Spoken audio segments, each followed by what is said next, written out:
โซ่ความงามไปก่อนเด้อ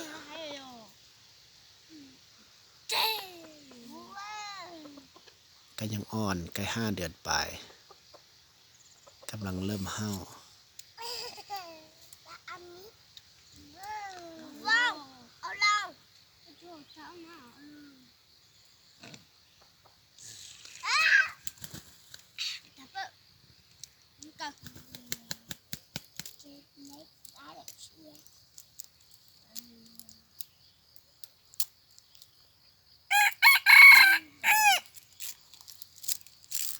เสียงขันมาแล้ว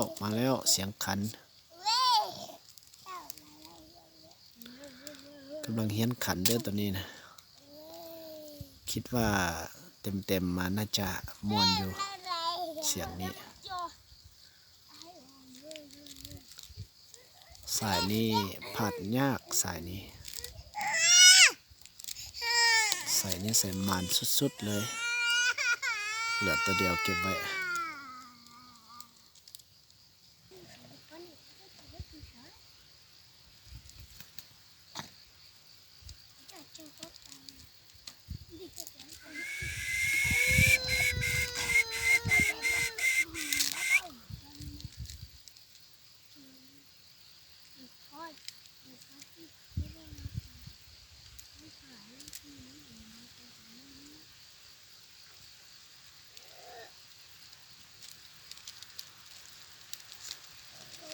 ฝากติดตามเด้อว่าปีนี้สิมีผลงานบ่ลองเบิ่งตัวนี้นะ